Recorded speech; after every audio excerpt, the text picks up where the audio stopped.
Hello and welcome to BDTV.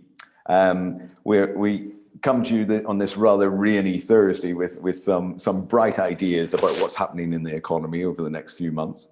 And I'm delighted to be joined today by Graham Munday of Hydrock. Hydrock is an engineering, sustainability and energy consultancy with 550 people right across the UK. And Graham's going to be talking about what he's seen within the firm, what he's seen within the built environment, an area where he's got great experience throughout his career working across property and the built environment and increasingly around that area of sustainability. So Graham, thank you very much and welcome along today.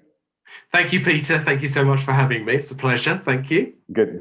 Delighted to have you. Now, Graham, we're going to be following the normal format, which will be just a conversation between us, really, about what you're seeing personally and what you're seeing in the sector. There'll be a chance for Q&A at the end. So for anyone watching this live, please feel free to submit questions through the Q&A at the foot of the screen, and we'll also have a short poll at some stage. So Graham, welcome along. And the thing I'd really like us to get under the skin of today is this nominal change we're hearing from a lot of firms, of people shifting from talking about COVID to talking about hybrid, both in terms of messaging and behaviour. What does that look like for Hydrock? Yeah, thank you, Peter. Yes, I mean, this is a definite change. And, to be fair, we're still obviously suffering the impacts of COVID. I mean, that's very much in our news headlines at the moment, isn't it? But nonetheless, I think we as a business are probably typical of many in thinking, we need to start to shift the narrative, if you like, and the thinking in terms of what happens next, where we go next. And from that perspective, certainly from an employee perspective, it's around hybrid working. And I know we'll probably touch on this in more detail later.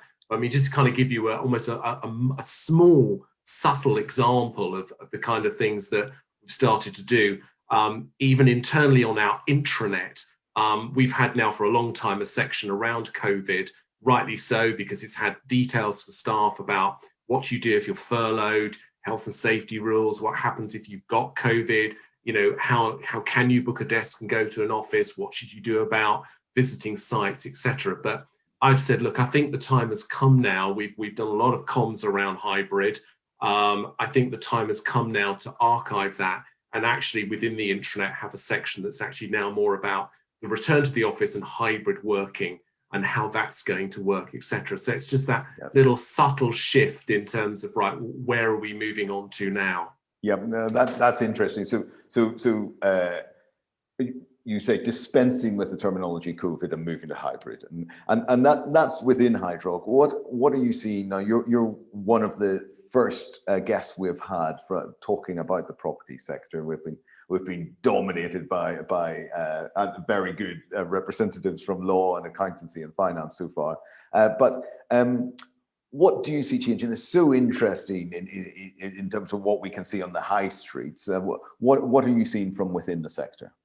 Yeah, so I would say, the built environment sector is a very strong sector at the moment, and we all know that there are a number of sectors within our overall economy that sadly have, really been hit badly and are struggling, and some of them may well still struggle afterwards as well. To be fair, in terms of where Hydrock sits, I'm pleased and relieved to say that, it's a very strong sector as a whole. If you look at some of those sort of headline things that people will have read generally, which therefore you can kind of reflect and think, property sector.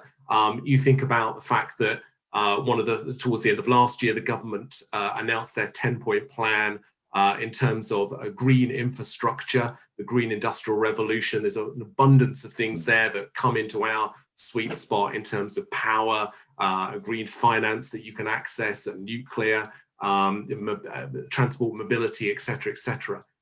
There's £1 billion for towns, 45 towns in England getting investment.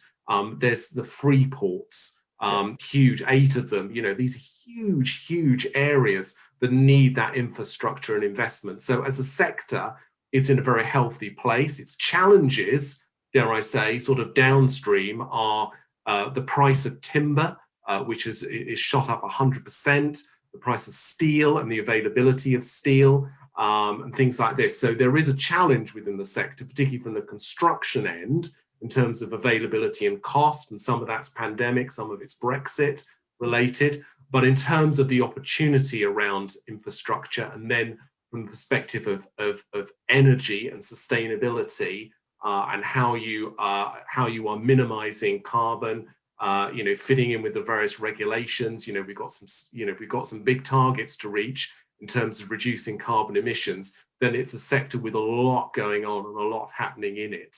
And for us as a business, we've grown and we've evolved over the last few years. And as per your introduction, we would position ourselves now as both engineering, energy, and sustainability consultancy, because the issues around power generation, battery storage, and areas around, okay, you're building or you're refurbing space, but you need to think about the embodied carbon, you need to think about the operational carbon. These are all areas that as an overall engineering consultancy, if you like, we have an ability to influence and advise clients on. So there's been quite an interesting change in our own business in terms of our positioning as well. Yes. It sounds like a huge amount has been happening in the 14 months. Now, conscious of that and conscious of the fact that most of our viewers are leading marketing and BD teams, you've had to direct the marketing team during that period and direct them remotely. How has the shape and direction of that team changed? So we've changed a little bit as well during that period, and it reflects the growth of Hydrock as well. So I was responsible for marketing and bids. We've now hired a bid director, a very experienced individual from one of our major competitors, to kind of take that part of the team and the business and to develop that. And I think that's absolutely right in terms of the sheer size of Hydrock now, in terms of our locations and disciplines and what have you. So that's kind of slightly changed the focus of the marketing team. But nonetheless, everything that I always say to my team, we have to understand our market. We have to, as a marketing team, we have to understand who our key clients are, why they're important to us, what are some of those dynamics in the market. We have to be able to articulate that as well. And then when we're talking to people internally to work out what our stories are, our thought leadership might be, we have an understanding and appreciation of that. And I also say, having been responsible for bids, I'm also very conscious that everything we do in marketing feeds back to that as well, because anything we're publishing, even if it's just internal in terms of news stories on project wins or whatever, that's feeding bids, because they need that material, that evidence base in terms of when we are pitching for work. So these two areas, that they need to fit together hand in glove. Yes, absolutely. Since we've been running a consultancy 13 years, there's been talk and there's been movements in terms of convergence between what's happening on one-to-one relationships and what's happening on marketing. But I think that's really, COVID has added some rocket fuel to that over the last year, hasn't it? Where clients don't distinguish between the two anymore. Right? No, I don't think they do. And I think increasingly, I'm also conscious that as a team, we, like a lot of your clients and a lot of professional service advisors, we'll have key clients programs, and within those, we also are almost targeting very specific content to particular key clients as well. So there's kind of your overall news kind of thing, like you might see on LinkedIn or whatever, but there's also very targeted material as well that we're sending to clients and helping teams internally to say, we produce this piece of thought leadership about whatever it is, you could be using that to these particular clients. Okay, so almost an account-based marketing approach. Absolutely. Yeah. Absolutely. Okay, and one thing when we've been talking to people in your position in other firms, especially over the last 2 months, one question that always comes up is, do we now tune out of online, or do we dial away from online and move towards in person? What is that blend going to look like for you in the immediate future? Yeah, isn't this an interesting area? And that is one I've thought about quite a lot, actually. I mean, I think specifically when yeah, I mean, there's clearly going to be a lot of online stuff that still occurs in terms of, using social digital platforms and, the production of white papers or whatever it might be. But I think particularly, Peter, where you're coming from, and I see it as a firm, it's been around the kind of the in-person events, and quite often they were seminars as well. And now and what has then obviously been a shift to webinars, clearly, because we've all been at home. And what's interesting about that, when I reflect as to how we've gone, I mean, I've always run with Hydrock quite a lot of seminars because I strongly believe in those thought leadership moments. They can be quite short. I've never been a great fan of half-day events because I just don't think you'll get people. But 45 minutes for breakfast in London at 8 a.m. is absolutely perfect in my book. And if people want to stay afterwards and talk, fantastic. Now, well, obviously all of that disappeared and we've moved online. And as we've done those events particularly during the course of 2020, I think what we've learned is, to be honest, there then became webinar fatigue. And of course, ironically, we're on a webinar right now to some degree, the pair of us. But it's moved on to panel discussions being the thing that people really like, because yeah, sure, there's somebody from Hydrock on this panel, but there's also other people from other organizations giving a perspective. And what I've noticed, and a couple of people have commented on this, is that by doing this, one of the interesting things is it's been easier to get really high profile individuals to come along and speak, because you might have a couple of meetings online to just discuss how the event's going to work, but their commitment to the event is basically almost doing what we're doing now, coming online for 45 minutes wherever they are in the country and then going again. So they haven't had to travel anywhere and all those complications over the diary. And that has really helped. What I think we'll see going forwards, and I think we'll do this, is a mix between in-person and webinars. And again, it fits to hybrid, because of course, you're still going to have a number of people who may well be working remotely. And on the day you host your event, they're not there. They're not in this particular city or town or whatever. So I think there'll be a mix. And we are starting to look at a couple of in-person events. They are much more social events, particularly from September. They're mountain bike day and a cycle ride in Yorkshire and things like that. But I think we will also do a number of webinars. And we have won work from the webinars over the last year as well. I mean, I think any marketeer will try and track what has come out of an event that they've done. But fascinatingly, we can point to 2 or 3 notable contracts that have come from the webinars that we have run during 2020 and early 2021. And another fascinating dynamic is that for our fire engineering team, a couple of those wins have come actually from people we never knew. Yes. And they've attended the event because they've picked it up through Eventbrite. So yes, the fire team are dealing with a hugely topical subject. But what that means is that the search term through people who are registered with Eventbrite is pulling up those sort of search terms, and then they've joined it and they've heard us and they've like, yep, we need to hire this company, which has been great. Yeah, that's excellent to hear, because I know a lot of people are struggling at the moment to actually link all the investment they've put online with what's happening in pipeline. So it's fantastic. You've got that clarity. You've got that. Yeah. This would be a good time, if you don't mind, Graham, if we just open the poll. And it's a really simple poll this week, which I'm sharing with you now. Apologies if you're watching this on YouTube, but I'll explain what it says. Very straightforward, asking, has your firm made the shift from COVID terminology to hybrid or equivalent? And the options are very simply, if only the local elections had been this straightforward a couple of weeks ago, simply yes, we're in the process of doing so, or no, we're very much still in COVID mode. So let me just give a moment more for people to select either yes, we've moved away from COVID terminology, we're making that move, or no, we're very much in COVID mode.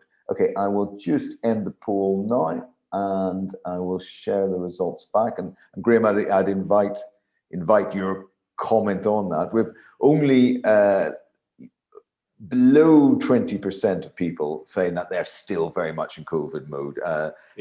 The majority moving, and just over a quarter have said they're already there. They've already made that transition. Yes. So it is in the process of it. And, you know, for us over the last month, this has been a big internal communication piece that we've done to our staff. So we've surveyed our staff.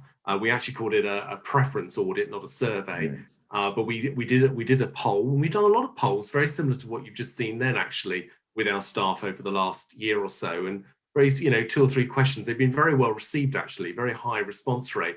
So we did a poll in this sense, or an audit around how would you like to work. We got a 90% response rate, which is fantastic. And then fascinatingly, 90% of the people said that they would like to work in a hybrid form of some shape or form. The general view was that, you know, people want to do 2 or 3 days in the office, 2 or 3 days from home. And we're in the process at the moment of line managers consulting with their staff. So they're within their teams, they've got the feedback, talking to them about how that's going to work. You know, we do think it's really important that there are times when the teams actually come together, because you need that, but talking to them about how that's going to work. We've invested in some external software for a desk booking app. So if, like me, you've said, yes, I'll work in a hybrid mode, then I know I have to commit to this, that I will need to book a desk for wherever I'm going. So we've got some stuff around that. And the goal is that we will roll that out at the end of June. I mean, that will be subject to where the government's guidance. And then, you know, we're going to review things after about 3 months. So we're not going to make a radical change to our real estate right now. I mean, we have 18 locations. That's quite a lot. So some of those are, you know, some of those are very well populated in terms of some of the big city centres. And to be fair, some of those offices are quite small. We're not going to make a radical change to our real estate. We're going to make sure that hot desks are properly equipped for that purpose. And we're going to have that desk booking system. And then we're going to see after 3 months, well, how's it going? How do people feel? How is the balance working? So we are very much in that, almost that 50% in the poll of, right, you know, we're making the change right in the heart of all the communications at the moment. And that's interesting. You seem to be taking some much more concrete steps than a number of the other firms we've spoken with. So congratulations on it. It's good to hear. You've got that outside in view as well, where you're seeing what others are doing in terms of retail and returning to the office. And that must present huge opportunity for Hydrock. Yes, it does. So this is a big area for a lot of our team. So just before Easter, we did a webinar actually that was called Smart Working, Smart Buildings, which was focused on, you know, what might the return look like. That was focused on quite an office basis, but what might that look like? And it's a big issue, because you see a lot of this in the media about organizations saying, right, you know, well, we are going to massively reduce our footprint, or we're going to change the style of the office layout. And that's great, but you need to think from the performance of the building. There are big issues here that you need to also consider, because you've designed a building, and, you know, fit out specialists certainly come into play here as well. You've designed a building to work in a particular way, particularly from an energy efficiency perspective. So if you're suddenly shifting everything around in terms of where, you know, the mechanical and electrical aspects of the building, how it performs, you are changing that dynamic, and you need to think about that in terms of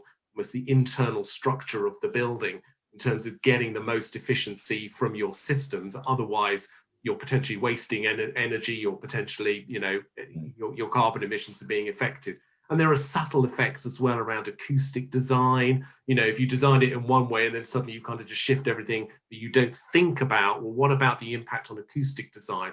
What about the impact on fire safety? If actually you've moved stuff around, there are a number of things. You take it onto another level, and we've recently done a white paper on revolutionizing the high street. You've obviously got, again, big headlines around House Debenhams, House of Fraser, John Lewis, you know, store closure. What happens to those assets? And what we're seeing is, from particularly a number of funds, there's quite a rush to maybe convert them to residential, which is fine, which is great. Your slight challenge with this is that people already have complained about the fact the high street feels dead.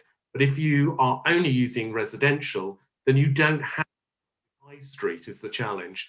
So we've talked about, can you revolutionize almost the department store in terms of, could it include a number of uses? Could it even include a vertical farm? But could you have, cafe active frontage on the downstairs, some sort of R&D facility in it? Could you then actually have some vertical farming going on, and up above, and there are permitted development rights to build upwards, you could still have some apartment living, but make it a mixed use building in itself, and it's still an anchor in anchor destination, if you like, within a retail environment. So there's a lot going on around the makeup and the shift of our buildings, and obviously high streets and town centres as well. Yeah, brilliant. Graham, thank you. I'm conscious of time. Unfortunately, we're already through our 20 minutes, but it's really interesting to hear. And I knew you would have some fresh ideas about both what's happening internally and what's happening on the high street. So thank you.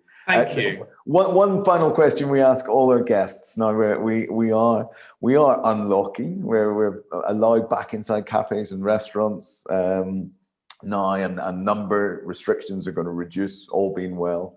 What is it you're most looking forward to over the coming weeks as we come out of it? Yeah, I mean, I am looking forward to seeing colleagues again face to face. I mean, we hired an individual in Manchester during the past 12 months or so, who I've never met in person. He settled in brilliantly into the team, which is fantastic. But I'm very much looking forward to actually getting up and seeing him. But it is seeing colleagues from other teams as well within our business and other locations. For me, I am genuinely looking forward to the balance of hybrid working.